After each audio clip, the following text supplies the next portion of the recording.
Yo, what is up, my film fanatic fans? I am back. I know after a long time. So yeah, I'm kind of still going through this. I kind of warned you guys phase of I just start school back up again. Because it's fall semester. I do graduate, like I said, for those of you who care, this December. So just another 3 more months of this back and forth, and just not being able to upload anything or have the time to. It'll be over. Again, I'm so sorry guys for not uploading. I know got a couple comments of you saying like, there's 2 new MrBallen videos. I know. I'm sorry. Like I said, been very, very busy. I was gonna so close to putting up this you know, um post or announcement saying, I might take a short break, short being like a couple months, as soon as I don't have school, because that just really takes up a lot of my time whenever I'm not working. So it's, you know, everyone knows it's hard. So, like, there's just been no physical time. So I finally found some downtime to record this reaction. This is the one MrBallen uploaded 2 weeks ago. So I know it's been a long time. I should have done this earlier. Again, let's just get on into it. It is 35 minutes, so it is a bit longer. That's usually how long it is, but for time's sake, So this one's Crazy Neighbor's Secret Caught on Camera, which is really interesting. Has over 3 million views. I expect some twist turns, the usual MrBallen, spiel, but, again, very, very sorry, guys. I know, I've been trying, but I do have some time now, and yes, let's get on in. All right. Okay. Today's story is about a typical middle-class American family that had everything going for them. Mom and dad were still totally in love 25 years after getting married. Their 2 kids were happy, successful, and poised to do huge things in life. But then, in 2021, it was like things just started to go so badly for this family. It was like they had hit the stretch of unfathomably bad luck. But their misfortunes had nothing to do with bad luck.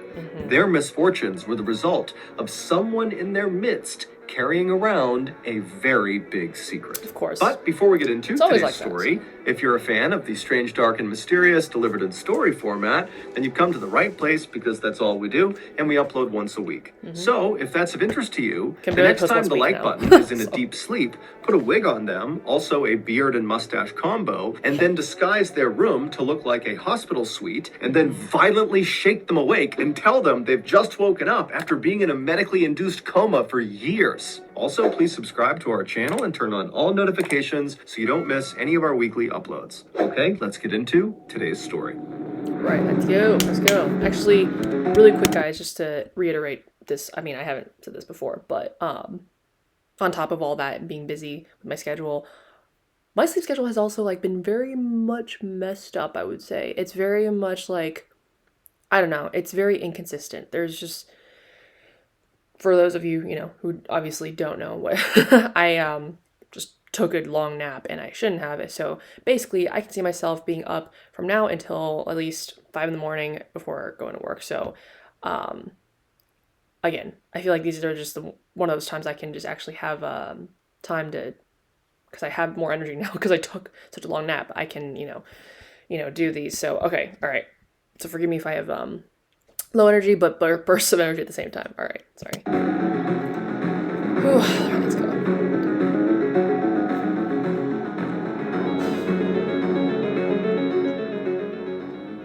In the early 1990s, a woman in her early 20s named Krista Frater was working as a manager inside of a retail store called the Boston Store in Madison, Wisconsin. Not long after she was hired there, the Boston Store would hire another employee to work at their Madison location. His name was Bart Halderson, and like Krista, he was in his early 20s, although he was 3 years younger than Krista, and he was hired to be a clerk. Bart and Krista didn't know each other before working at the same location, but their shifts often overlapped, and so in time they got to know each other, and they found they had a lot in common. They both had grown up roughly outside of Madison, Wisconsin. They both had graduated from the same college, the University of Wisconsin-Madison, and they both shared a love of home design. Krista, who had majored in art history in college, was very passionate about interior home design. As for Bart, he was just one of those people who naturally could fix just about anything with his bare hands.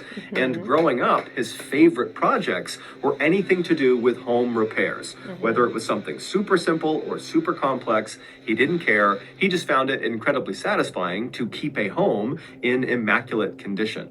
And so Bart and Krista bonded over their commonalities, and in time, their working friendship evolved into a full-fledged romance. And by 1994, they had left the Boston store, they had gotten married, and they had moved in together to their own apartment in DeForest, Wisconsin, which is not far from Madison. 2 years after that, in 1996, Bart and Krista welcomed their first child into the world. It was a little boy who they named Mitchell. And as soon as Mitchell was born, Krista decided she wanted to stay home with the baby, and Bart was in full support, and so he went out and he got a great job as an accountant, which paid enough money to pay for the whole family. And 18 months after Mitchell was born, Bart and Krista welcomed their second and final child, another boy who they named Chandler. A few years after Chandler was born, Bart and Krista had saved up just enough money that they could finally afford to buy a house of their own. And the house they finally settled on was just this very modest, small, two-story home in this very quiet little town in Wisconsin called Windsor. Windsor is not far from DeForest, where they had been renting an apartment. But this little house in Windsor was perfect for Bart, Krista, and their boys. Not only did it have enough space for the family, but because it was their own house, as soon as they moved in, Krista got to really lean in to her passion for interior design, and she got to design the entire layout of the house. And then she continued to take pride in keeping the house perfectly tidy and beautiful at all times. As for Bart, he immediately began doing home repair project after home repair project. This house became his trophy, and he wanted to make sure his trophy was polished at all times. And it wasn't just the physical house that made this feel like their forever home. It was also their neighbors. As soon as they moved in, Bart and Krista made friends with all of the people that lived on their street, and they were all so friendly and welcoming. And then before long, the Haldersons were deeply invested in community activities like the Boy Scouts and the Kiwanis Club, and they were donating their time and money to other charities.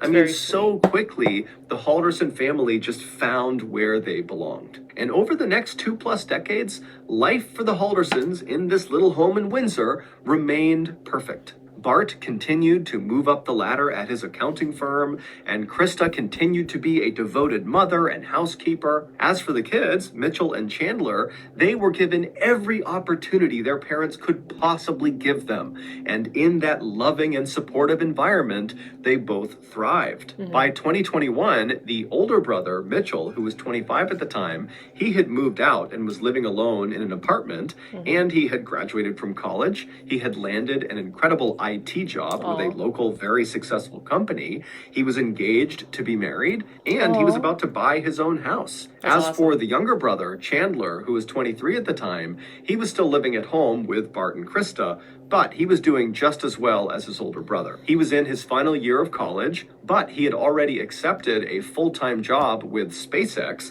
that was set to start in Florida as soon as he graduated. And while he was in his final year of college, in between his studies, he worked part-time at a local insurance company to help pay rent to his parents, and he also volunteered the rest of his spare time with the Madison Police Department on their rescue scuba diving team. Chandler was also in a committed relationship with his girlfriend. But despite how well everything was going for Bart, for Krista, for Mitchell, for Chandler, their lives were about to take a serious turn for the worst. It all started in June of 2021. That month, Chandler, who was only weeks away from flying out to Titusville, Florida to start his job with SpaceX, fell down an entire flight of stairs, smashing his head in the process. Now, he immediately picked himself up and tried to tell himself that he was okay, but over the course of that day, he started to feel woozy and disoriented, and his legs started to feel numb. And so in a panic, he rushed himself to the hospital,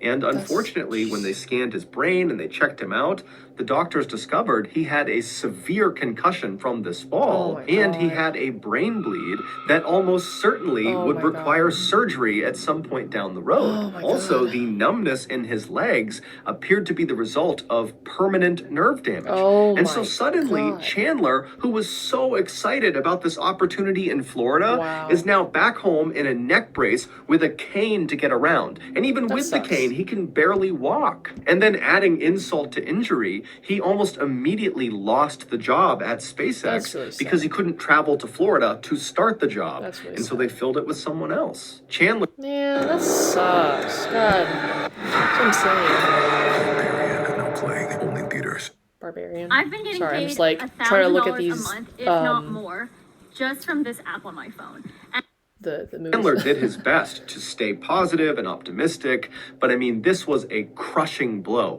Everything he had worked for had just been taken away. I And it was know. crushing for his It's like- family too. I mean, seeing their beloved Chaz, as they called him, laying on the couch looking totally miserable and depressed all day was awful. But despite how bad Chandler's accident was, the trauma it inflicted on Chandler and his family was nothing compared to what happened next. Oh my The God. Haldersons owned a small cabin that was located in a part of Wisconsin called White Lake. It was located about 3 hours drive to the north of their home in Windsor, and the cabin was situated inside of this rural forested area right near a big lake called White Lake, hence the name of the area. This cabin had been in the Halderson family since the 1940s, and when Mitchell and Chandler were little kids, Bart and Krista would take them up there all the time to go fishing, to go swimming, or just to relax. It was like their vacation home. But at some point, Chandler and Mitchell reached a certain age where they weren't that interested in going to the cabin anymore,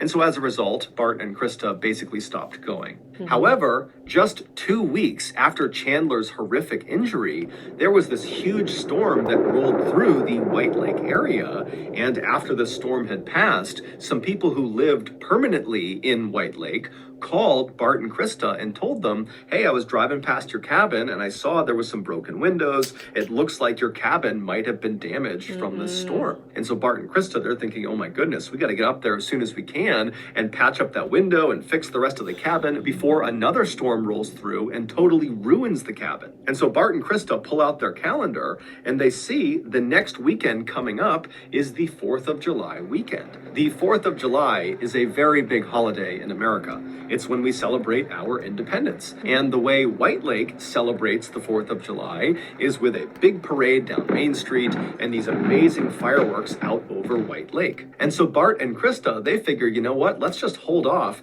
and head up to our cabin in a couple of days to time it with the 4th of July weekend, and we can make the necessary repairs and we can enjoy the festivities of the holiday and kind of have a mini vacation up there. And so that was all fine and good. But right before they left for this trip up to White Lake, Bart and Krista started acting a little weird. On the evening of Thursday, July 1st, the day before Bart and Krista are supposed to leave for this trip, they begin packing up their things. And since Chandler lives with them, he's at home, he sees them doing this, and at some point he kind of got up and hobbled over and tried to help them pack, but that was short-lived because his legs were so weak. And so he sat down and just kind of watched them pack.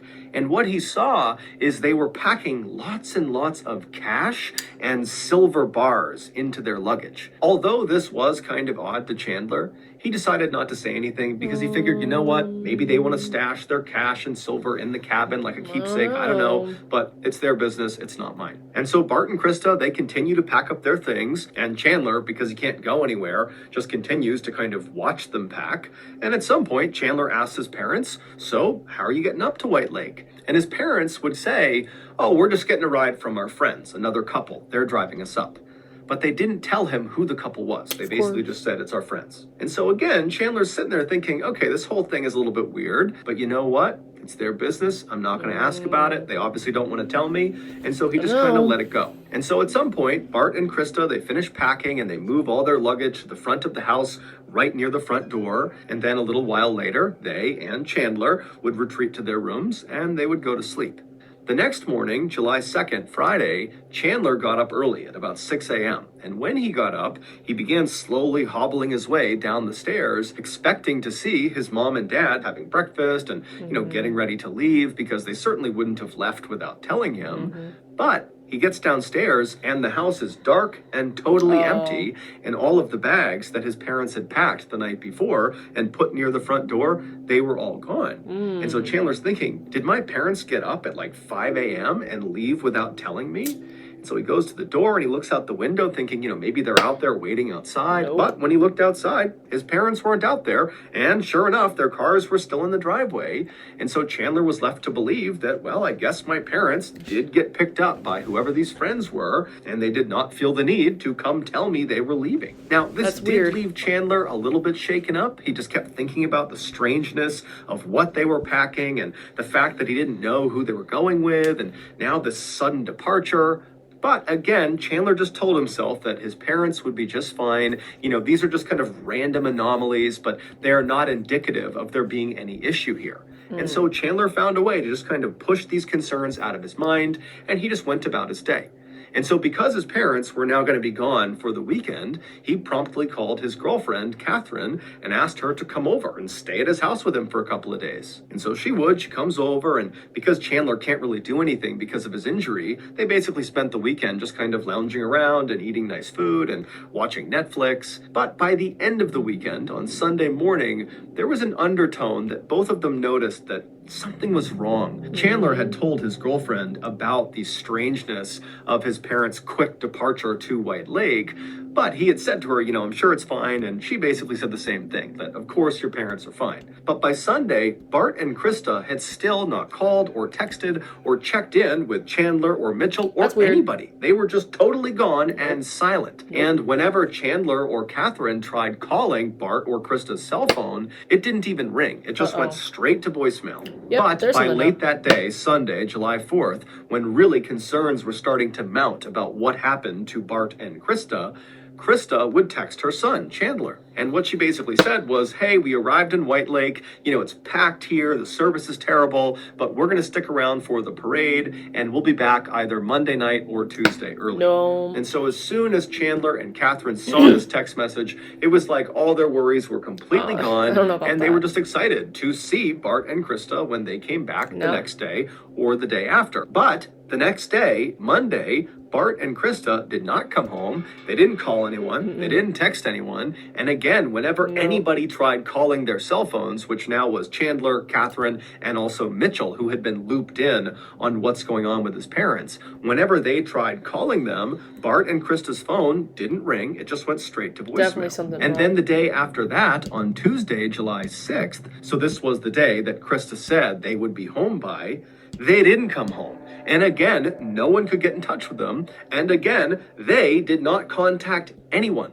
Additionally, on Tuesday, Krista's office began calling Chandler and Mitchell, asking if they knew where Krista was. Krista had recently taken up a customer service job at an auto body shop, and apparently she was scheduled to work on that day, Tuesday the 6th, and she was scheduled to work on that previous Friday, which was the day Bart and Krista left for the lake, meaning she had left on this trip without telling anybody at work. And according to her boss, Krista was the type of person who, even if she was running a couple of minutes late, she would call ahead or text ahead and let people know. So for her to just completely not show up and tell no one was totally out of character. But Mommy, I'm coming. Alright then, well, a little bit creeped out, a little bit.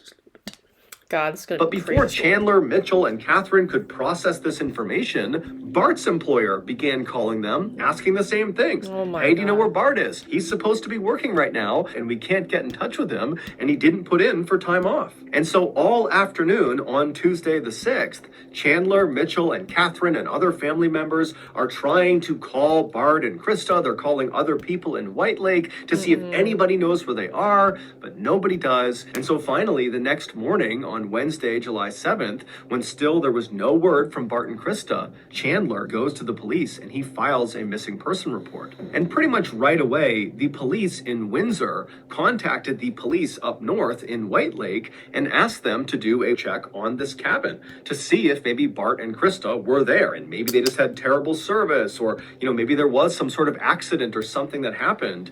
But when the White Lake police arrived at the Halderson cabin, Bart and Krista were not there. No one was there. In fact, the cabin looked like it had not been used in months. The outside was totally overgrown, and inside there was no food in the fridge. And interestingly, the police would also tell Chandler, Mitchell, and Catherine that there was no damage done to this cabin. There were no broken windows or any sign, at least no obvious sign, of storm damage to this cabin. And so after this revelation, of course, Bart and Krista's family is like, wait a minute, who called them and told them to head up there to fix these obvious broken windows? Are those the same mystery friends that drove them up in the first place? I mean, what's going on here? Was this some sort of trap? Have they been set up? Are they okay? Crazy. And so by the following day, Thursday, July 8th, when still there was no sign of Bart or Krista, and the police really didn't have any new leads to speak of, Chandler was desperate. And so he went to local media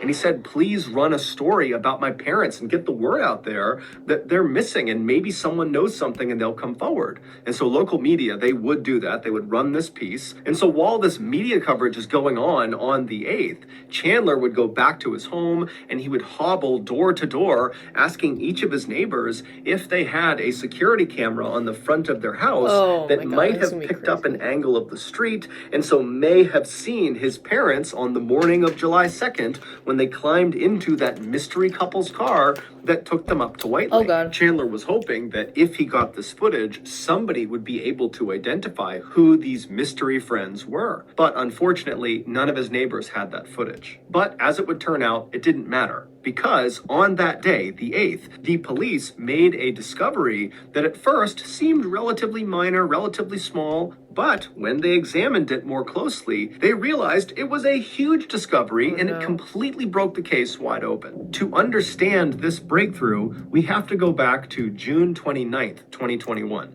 So 3 days before Bart and Krista hopped into that mystery person's car and headed up to White Lake. On that day, June 29th, Bart had finally just had it. There had been something bothering him for a really long time, and he had just finally decided, you know what? Today, I'm going to get to the bottom of it. And so Bart pulled out his phone, he punched in a number, he put it to his ear, and after a few rings, a young man named Omar Job answered his call. In total, Bart and Omar would talk on the phone for a total of 17 minutes. And for the first half of the call, it was basically just Bart being really angry and aggressive towards Omar. But then during the second half of the call, when Omar really had a chance to speak for the first time, Bart's tone completely changed. He was no longer angry. He actually sounded totally defeated. And so after this 17-minute phone call finally comes to an end, Bart is left kind of in shock, but he knows he now needs to set up an even more intense meeting with a group of people, and he needs to tell them what he just learned from Omar. And within 24 hours, Bart had set this additional high-stakes meeting with this other group. It was set for 3 p.m. on July 1st. July 1st was the day before Bart and Krista would leave for White Lake. And so on July 1st, the day of this new pivotal meeting, Bart was working from home, and at some point he looked at his watch and he saw it was just after 2 p.m. And even though this meeting he was going to have was still an hour away, the location of the meeting was a bit of a drive away, and so he knew he needed to leave soon. And so Bart stopped working and he texted Chandler, who was in the house with him. He just said, "Ready to leave when you are." Chandler was aware of how important this meeting was for his dad. He also understood the terrible position his dad was in, and so he had agreed to go with his dad to this meeting. And so after a couple of minutes, both Chandler and Bart have gotten dressed and ready for this meeting, and they met downstairs on the first floor, and after kind of a nod to each other, they begin walking towards the front door. But then something happens. Chandler was standing behind Bart, and so as they're moving towards the door, Chandler reaches out and grabs a rifle he was hiding on the first floor. He raises it and he fires at least 2 shots into his father's back. And then once his father fell to the ground and was either dead or dying, Chandler, calm as can be, pulled out his phone and he texted his mother and told her, hey, Dad's phone is dead, so just text me. And then Chandler also sent his mother a text saying, get soda on your way home. To which his mother just wrote, okay, I can, smiley face. All Chandler was trying to do was buy as much time as possible to prep the house for his mother's return. And so over the next couple of hours, we don't know exactly what Chandler did, but it's assumed he moved his father's body into some hiding place, and then after maybe trying to clean up a little bit, Chandler laid in wait for his mother. And at 4:58 p.m., Krista would clock out of her job at the automotive shop. She would make a pit stop at a store to buy Chandler some soda, and then between 5:15 and 5:30, security cameras on neighbors' houses would pick her up pulling into her driveway. And then just a couple of minutes later, she walked inside of her beautiful little dream home where she had raised her family over the past couple of decades, only to be immediately gunned down by her son the second she walked inside. It would turn out... Oh my god, this is a lot. Okay, let's finish this up, because... Oh,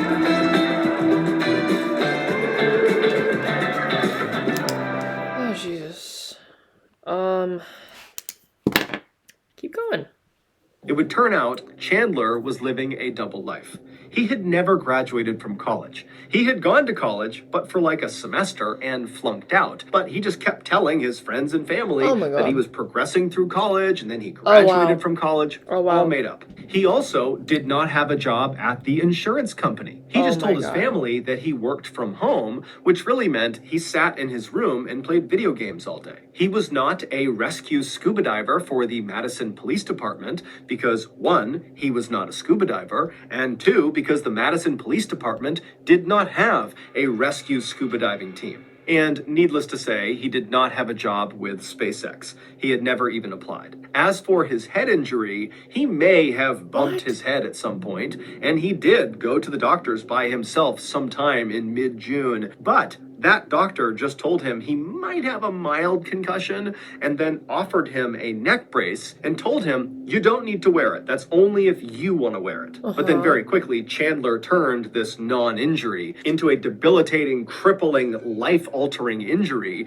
and literally hobbled all around with a neck brace and cane. And the reason he did that is he needed an excuse for why he wasn't starting his job at SpaceX. In short, Chandler lied about virtually every aspect of his life to virtually everyone in his life. And for the most part, people did believe him. However, his parents were becoming more and more suspicious. Specifically, in 2021, he was telling them, oh yeah, I'm working at the insurance company. But he never had any money. He could barely pay rent to his family, if at all. And so his dad would say to him, how is it you are employed but have no money? And the way Chandler would handle this is he would create fake email accounts pretending to be people in HR at this insurance company. And then acting as them, he would write these convoluted emails that had these ridiculous excuses for why Chandler had not been paid yet. And so he would have that fake email account email his real account, and then Chandler in his actual email would write back really angrily and sternly saying, you gotta fix this, my family's not happy. And then he would once again pretend to be the HR person who would say, oh, I'm sorry, it's some issue that you can't affect, we're gonna fix it, but you gotta wait.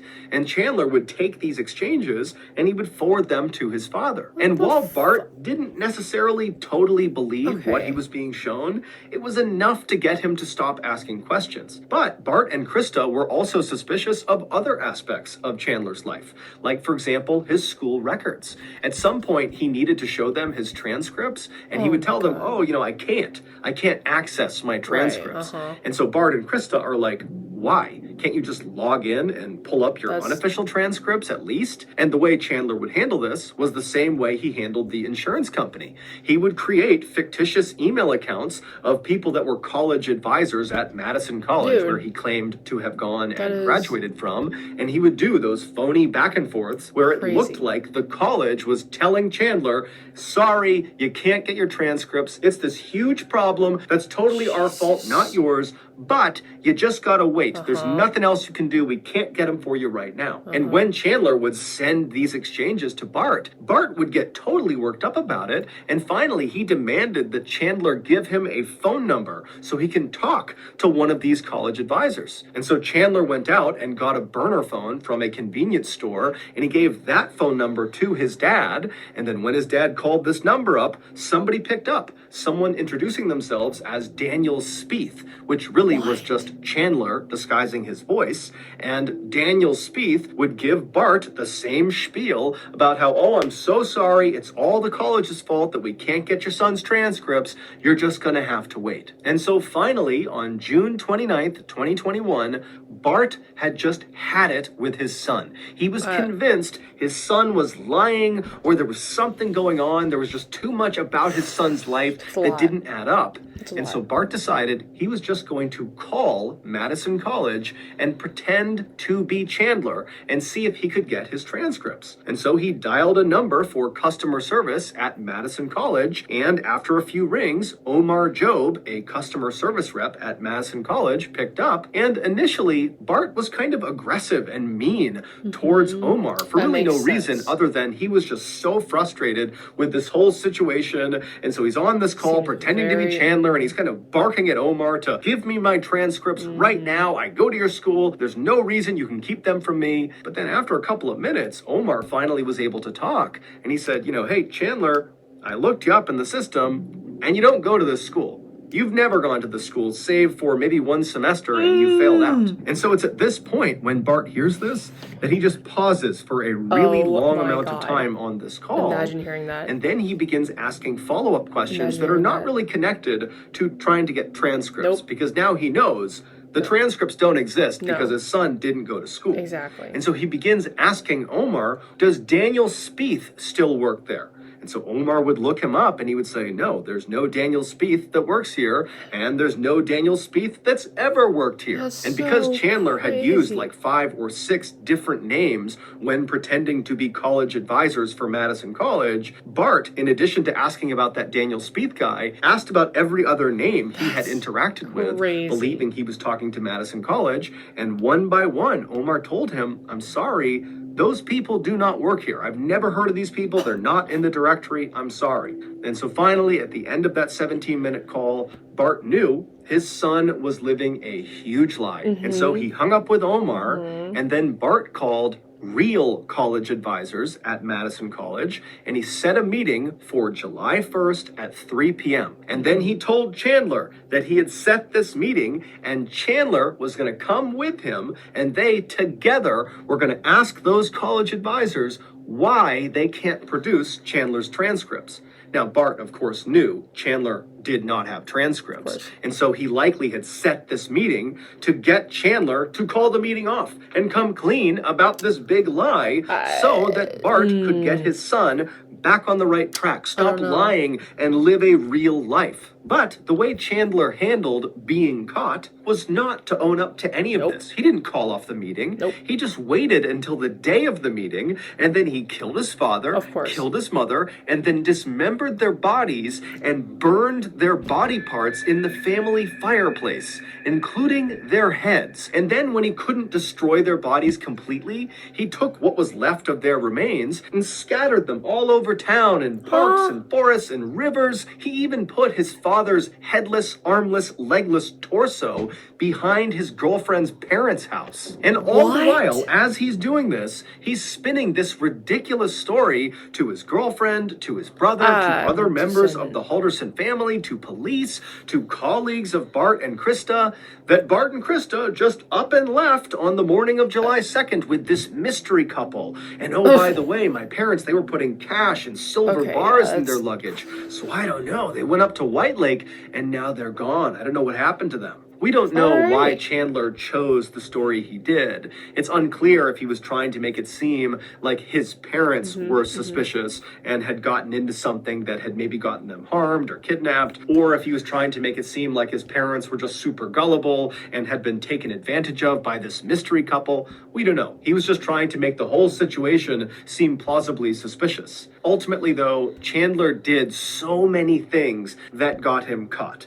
from the mountain of physical evidence he left behind inside of his house, where he killed and dismembered his I was gonna parents, say, and also like- at the various dump sites where he didn't even bury the body parts. He would just put them underneath sticks and branches, and so they were very easy to find. To his extremely suspicious behavior on July 7th when he walked into the police station and reported his parents missing. That whole time he was talking to police officers, he was acting so weird and was just saying things that didn't make sense, and he just totally came off like a guy who did not care at all that his parents were gone and really just seemed like a guy who was hiding something. But the big breakthrough that happened on July 8th that broke the case open stemmed from the text message Krista's phone sent to Chandler's phone on July 4th. When Chandler walked into the police station on July 7th and said, "My parents are missing," one of the first questions they had for him was, "Okay, well, when was the last time you spoke to your parents?" And Chandler would tell them he got a text message from his mother, Krista, on Sunday, July 4th. And then he showed them the text message. And the text message said that they had arrived in White Lake and they were going to be sticking around for the parade and they'd be back in a couple of days. But the police noticed that this text message had been sent on July 4th, but in White Lake that year, the parade was on July 3rd. So when this text came through, the parade that anyone in White Lake would be aware of, it's a small place, you're not going to miss this parade. The parade had already happened. So why would Krista be texting her son that she was going to stick around in White Lake for the parade that had already happened? That is And so weird. this led police to check phone records, and they would discover that text message was sent from Krista's phone to Chandler's phone. But when it was sent on July 4th, Krista's phone was not in White Lake. Instead, it was inside of the Halderson home, right near Chandler's phone. That's And crazy. so when police went to the Halderson house, they searched it and they found Krista's phone in the garage, underneath a drawer, inside of a shoe, wrapped in tinfoil, next to her driver's license. And so Chandler had obviously sent that text message on July 4th using his mother's phone to himself. But he had just gotten the date wrong of the parade. And so this discrepancy really opened up the floodgates, and before long, it was beyond obvious that Chandler was the killer. And after a thorough investigation, it was determined that Chandler had acted entirely alone, meaning Catherine, his girlfriend, and his brother Mitchell had nothing to do with it. They were just innocent bystanders. Still, though. Chandler would ultimately be found guilty of killing his parents, and he would be sentenced to life in prison without the possibility of parole. Chandler has still not taken any responsibility for what he's done. Instead, he just tells anybody who will listen that his plan is to continue to appeal his verdict. That is crazy. Just did not. So that's going to do it. If you got something. Expect that at all. Oh my god. Like, again, it's always just like MrBallen finds the craziest real life true crime, just the strangest shit. It's just crazy. That's what I love about MrBallen's channel. That's why I always react to him and react his videos and his content, and that's why I love watching it. It's just always blows my mind. It's just too much to process. That's all I can say. I love that one. That one's also like I always react very, have a shocked expression, but still that was pretty shocking. I don't even know what to say about that. Oh my god. Anyways, thank you guys so much for watching. I hope you guys enjoyed the reaction of mine. MrBallen does have another video he did upload a week ago, because this one was from 2 weeks ago, so I am like a little bit late on those. I might react to this right after. If I do, great. If I have to wait for the next coming few days, that too, again, you'll be surprised. Thank you guys so much for watching, and I'll see you guys in the next one. Bye.